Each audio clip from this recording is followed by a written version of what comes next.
What's up, Kings fans? Welcome back to another episode of the Royal Rebounds podcast with Calvin and Barry. We're here, we're drinking beers, and we're talking about your Sacramento Kings.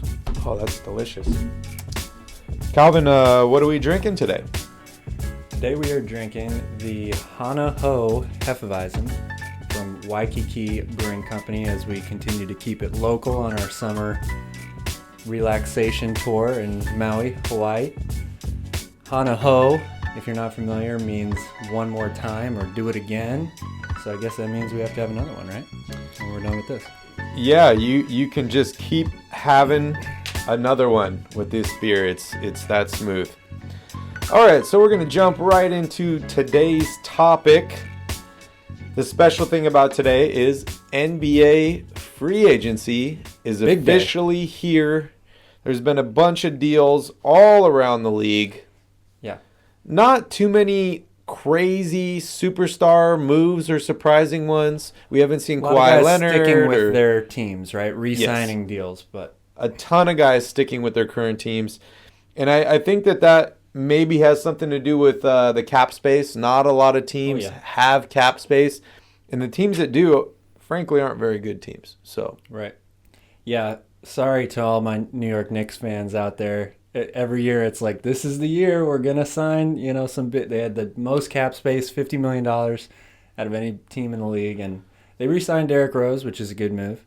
They got Derrick Rose, which is a great move. Brought him back. Which is a great move for them. But they struck out on pretty much everybody else. So it's not over yet, but, it's the first day of free agency is like Christmas morning, right? Everybody unwraps their new toy, or maybe it's a new version of the toy you already had, like these guys who are re-signing with their former teams. So it's really exciting. There's a lot of moves that happen, within the first couple hours every year, it seems like. And the Sacramento Kings made some moves, some good moves. They did. I don't think it's any new players to welcome to the Kings. It's not. But they have re-signed Richaun Holmes, which is official. Can I get a bam, bam, bam? Right? And which is the biggest move, and you had listed as your biggest need for the Kings this offseason. They've also inked Mo Harkless to a 2-year deal. Mo Harkless was with the Kings previously. And also Alex Len, who had also played with the Kings. So seems like they're bringing in more depth. They're bringing in defense. Definitely. 3 great moves, in my opinion. Yeah. And now you look at the Kings roster, and that bench is starting to look pretty revamped and very good. I don't know what the status on this Tristan Thompson deal is going to be, but if they have him also, you have a guy like that who's got championship level experience who could come off the bench. For Richaun Holmes, you got your first round draft pick, Davion Mitchell, who we're going to get to see the first action for him in Sacramento tomorrow night at Golden One Center. California Classic, thank you. The pre-Las Vegas Summer League kickoff. Kings are playing the Warriors tomorrow night, so you get to see Kuminga and Moses Moody in action as well. But the rest of that bench, you're bringing back Mo Harkless. You got Alex Len in there as well. It's looking pretty good to me. I don't know if Monty McNair is a clairvoyant or if he just kind of lucked out a little bit with some of this stuff that happened, but I commend him completely for the way he's played this offseason so far. I think they got definitely lucky, like you mentioned, with salary cap issues being the reason that Richaun Holmes couldn't go out and get a bigger contract somewhere else. But that's the way it goes, and he's happy to stay in Sacramento. The Kings get him on a good deal, so it's a win-win for both sides. Yeah, he seems very happy to be back with the Kings, and you and I had both talked in that $12 to $15 million range. We'd be happy, and it seems to be about $13 to $14 million a season, which is great. But I know we haven't done a podcast since draft night, so I kind of wanted to dive in a little bit on this Tristan Thompson deal. I know it's not official yet, but DeLon Wright traded in a 3-team trade to the Atlanta Hawks, and then from Boston Tristan Thompson is coming to the Kings. The salaries are about the same. It's a 1-year deal for him. What do you think about this move? I think it is a great move, and I think it was a great move no matter what the outcome was going into free agency, because it makes room and commitment towards Davion Mitchell, right? Mm-hmm. Keeping him for the foreseeable future, because now that they don't have an issue at backup point guard who's going to play and who's not. Seems like he's going to be the guy. And it was also the perfect sort of safety net for if you were to lose Richaun Holmes in free agency. And now you get him back as well. So it really, to me, was a fantastic move for a lot of reasons. Yeah, I don't know if I would be feeling the same way if Tristan Thompson ended up being the starter. However, it's not an upgrade necessarily, but I think there are a lot of guys that you could have had who you would have felt worse about in that situation. It seemed to me kind of like a 2K move of just swapping a guard for a big man. We have too many guards, need another big. So I was honestly really happy with the deal. And as you mentioned, championship experience. This dude is an Iron Man. He hasn't missed very many games in his NBA career, which unfortunately Bagley has been out a ton of games. Yep. Richaun Holmes has even had some injury problems as well where he's missed games. So having a guy who is a hard-nosed guy, who loves to play defense, is a great rebounder, good at setting picks. Great offensive rebounder. Yeah. I'm ecstatic to have Tristan Thompson. And that is if this trade goes down. I know they talked about expanding it and maybe adding some other players. I've seen a couple comments and Kings fans wanting to bring back Cam Reddish in the deal also. But that would be huge. That would be huge. But honestly, I am happy to have Tristan Thompson as my backup off the bench, as long as we don't have to talk about those K words. Yeah, that's right. That's right. The family who will not be named on this show. Yeah, we're not keeping up with that. But let's be honest, that move to me was really all about Davion Mitchell. And I think it speaks volumes to just the plan that Monte McNair has, going forward with this team. I think that keeping him is a good move. When he was drafted, we were both so caught off guard. It was hard to really process what that actually meant for Sacramento. But I really think that he is a solid player to have.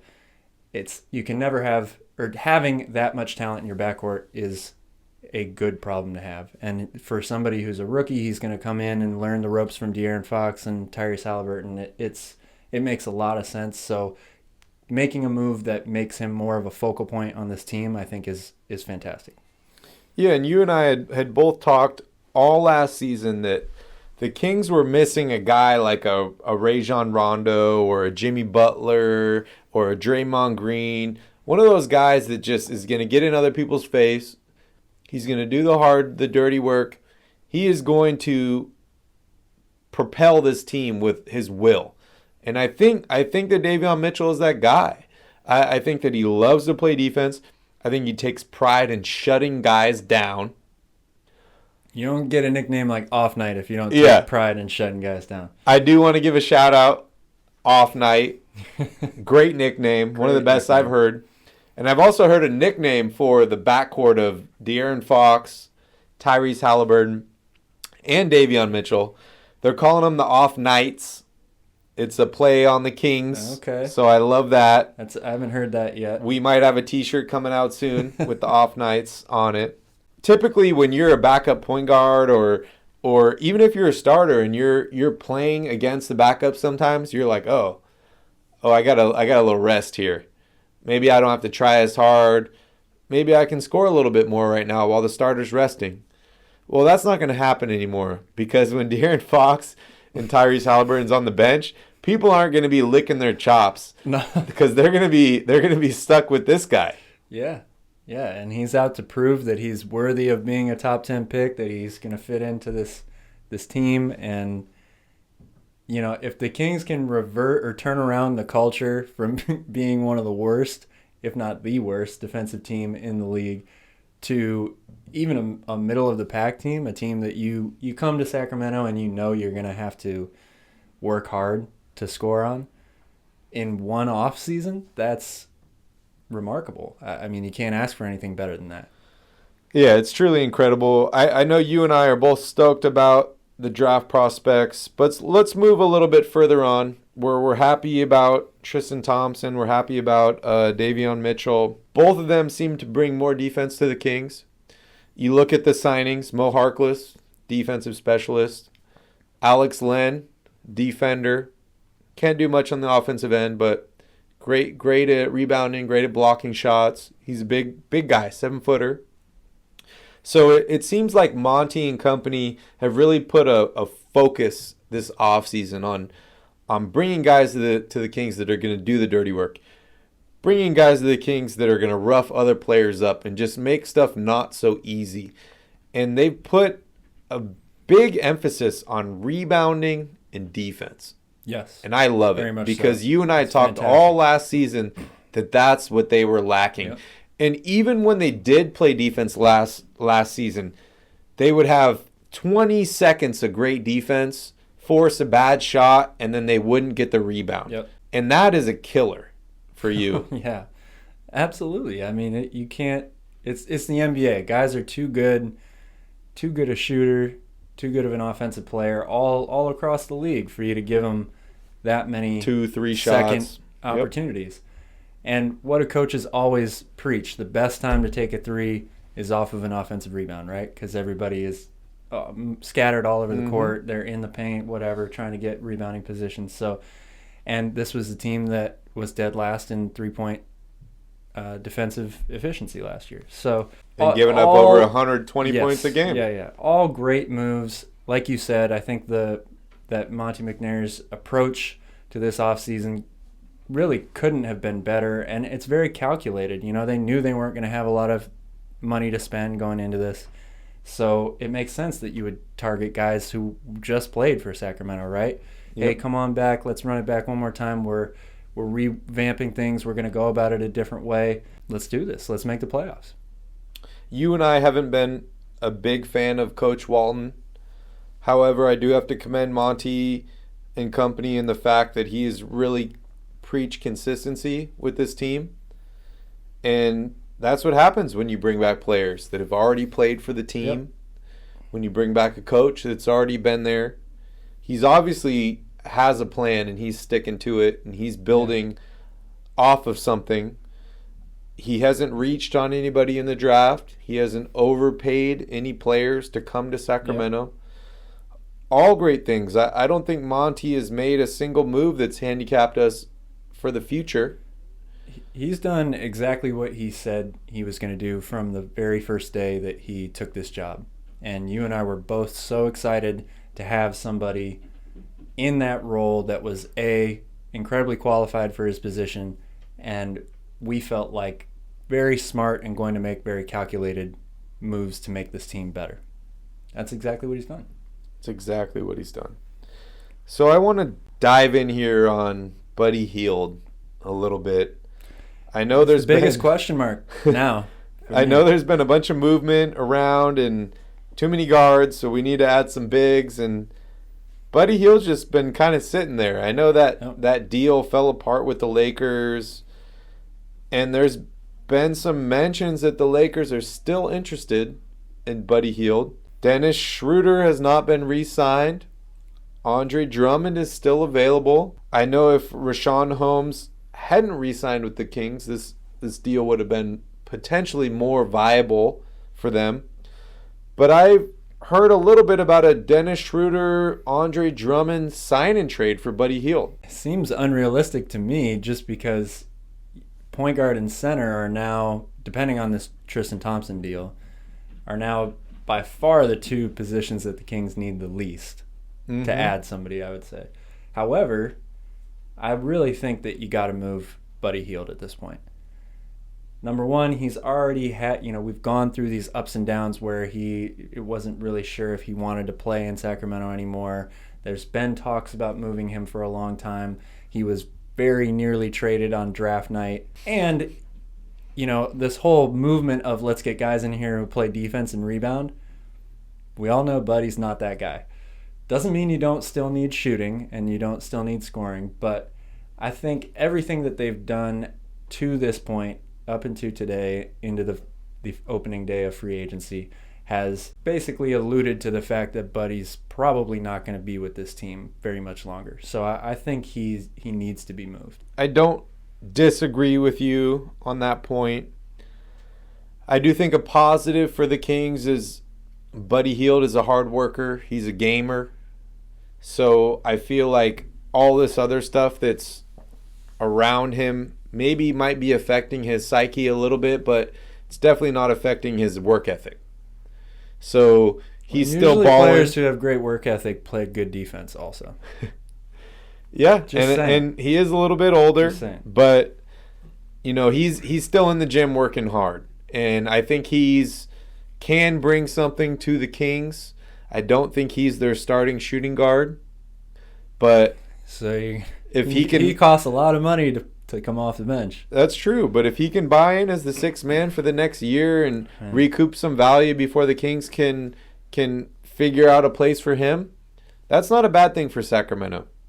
That would not be a bad thing. When your starting shooting guard is on a rookie deal, and you have another backup point guard or shooting guard who's on a rookie deal, you can afford to have a guy coming off your bench making that much money, especially in the fact that his deal is declining. So every year it's less and less, which makes it more attractive if you were to trade it as an expiring contract or a 2-year deal to try and get this guy to buy in with your franchise.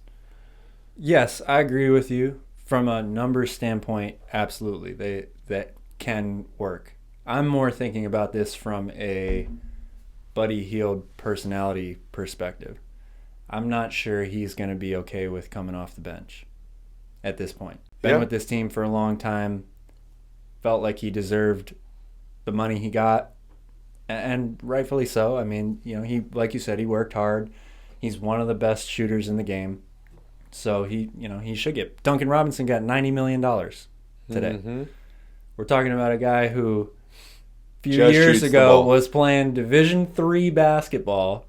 Undrafted. What a crazy story. Undrafted. Yep. And now $90 million. So, yeah, I mean. I think it's $95 million. Yeah, it might be even more than that. It's ridiculous, whatever it is. But he also worked hard for it. So, he deserves his moment as well. But that also comes with winning. It does. Going to the finals. It does. Being on a competitive team. Without a doubt. Yeah. Without a doubt. So all right. We'll see what happens with Buddy Hield, but. Yeah, we will definitely see what happens with that. I think the last topic that we wanted to cover today was the Doug Christie deal.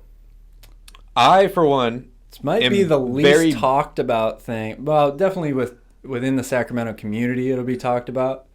But this is a major deal. It is huge. And I'm disappointed in the fact that I'm not going to listen to Doug every game, because I thought he brought a lot. Oh, he was great in the booth. Yeah, he did a great job. Yeah. So, unfortunately, we're not going to hear him much in the booth anymore. But he has a lot of knowledge. He was on that great Kings team. He's a defensive-minded guy, and he wants to help out. I saw a quote from him today after he was signed as the assistant coach of the Kings, and he said, "I feel like there's still unfinished work to do. Let's get it." 100%. No, he's got a great attitude, a great work ethic, a great approach. And, yeah, this is a guy who was 4-time All-NBA defensive team. Yeah. And I also want to mention Bobby Jackson is actually going to be coaching the Sacramento Kings Summer League team in Vegas. So happy to see them bringing guys back. I know it didn't work with Peja and Vlade and all that, but maybe keeping guys. Is when you put guys in the right role. Though, exactly. Exactly. Keep them more at their specialty and the things they're good at. Yeah. I don't expect Vlade to be good at working contracts. I don't expect Doug Christie to be good at working contracts or deals like that. But he knows defense. He knows about coaching. He knows about playing basketball. So I am happy to have him on the sidelines. I'm happy to have Bobby Jackson helping out in the Summer League team. Hopefully that transitions to a little bit more of a role with him, with this team, because we know Bobby was a great defender too. Yeah. So great person for Davion Mitchell to get his first NBA experience with. Yeah. Right? Yeah. Well, I just want to remind you all, if you do enjoy this content, please subscribe to the channel. Please like this video so that more Kings fans can see content like this. And if you guys have any comments on everything that we're saying here, just let us know down below in the comments. We'd love to get back to you, or we might even bring you up in a future show. Yeah, absolutely. Love to hear from you guys. Yeah. So, great first day of NBA free agency. We're all excited about tomorrow. We'll see what happens with this whole Tristan Thompson deal and everything else. Unfortunately, the Kings don't have much more cap space, so there's not... Okay. Welcome home, Mr. Holmes. Yeah, there's not a bunch of big splashes that they can make, but we got Richaun back. That is huge. That is huge towards building this team towards the next season, and Cal and I are very, very excited. So thank you all for watching another podcast with us, and in the meantime, go Kings! Go Kings! Thanks, guys.